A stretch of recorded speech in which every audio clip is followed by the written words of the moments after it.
அஸ்ஸலாமு அலைக்கும் ஃப்ரெண்ட்ஸ். இன்றைக்கி நம்ம இந்த வீடியோவில் நம்ம பள்ளிக்குள்ளே போய் தொழுதோமா இல்லை வெளியில் தான் தொழுதோமான்னு தான் பார்க்க போகிறோம். அதுக்கு முன்னாடி நம்ம சேனலை மறக்காமல் லைக் பண்ணி சப்ஸ்கிரைப் பண்ணிக்கோங்க. ரெண்டு பக்கமுமே பயங்கர கூட்டம். இந்த பக்கம் அந்த பக்கம்னு ஜம்ஜம் வாட்டர் நிறைய வச்சுருந்தாங்க. பள்ளியில் வந்து ஃப்ரெஷ்ஷாக அந்த ஜம்ஜம் வாட்டர் குடிக்கும்போது இருக்கிற மன நிம்மதி உண்மையாகவே அதை வார்த்தைகளால் சொல்லவே முடியாது.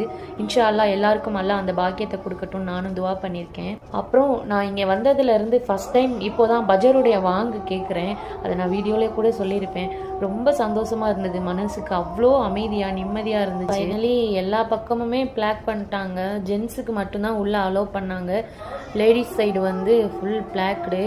ஆனால் நிறைய பேர் அரபிஸ் லேடிஸ் எல்லாமே கெஞ்சிட்டு தான் இருந்தாங்க உள்ளே விட சொல்லி, பட் விடலை. ஜென்ஸ் மட்டும்தான் அலோவ் பண்ணாங்க. ஸோ என்னோட ஹஸ்பண்ட் உள்ளே போயிட்டாங்க, மேலே டெரஸில் போய் தொழுதாங்க. நான் இங்கே தான் உட்காந்துருந்தேன். நம்ம பள்ளிக்கு நேர பக்கத்துலேயே வெளியில் தான் உட்காந்துருந்தேன். ஃபைனலி தொழுகையை முடிச்சாச்சு, அல்ஹம்துலில்லாஹ். லட்சக்கணக்கான மக்கள் இந்த இடத்துக்கு வர்றதுக்காக காத்துட்ருக்காங்க. நமக்கு இந்த நேரத்தில் இங்கே வந்து தொழுகக்கூடிய பாக்கியத்தை கொடுத்த இறைவனுக்கு நன்றி சொல்லிட்டு நம்ம ஜம்ஜம் வாட்டர் குடிக்க தான் வந்தோம். நம்ம தொழுது துவா கேட்டுட்டு ஜம்ஜம் வாட்டர் குடிக்கும்போது இறைவன் அந்த துவாவை கபலாக்கி வைப்பான்னு சொல்லியிருக்காங்க. இன்ஷா அல்லாஹ் இறைவன் எல்லாருக்கும் அந்த பாக்கியத்தை கொடுக்கணும். அடுத்த ஒரு இன்ட்ரெஸ்டிங்கான வீடியோவில் பார்க்கலாம். தேங்க்ஸ் ஃபார் வாட்சிங்.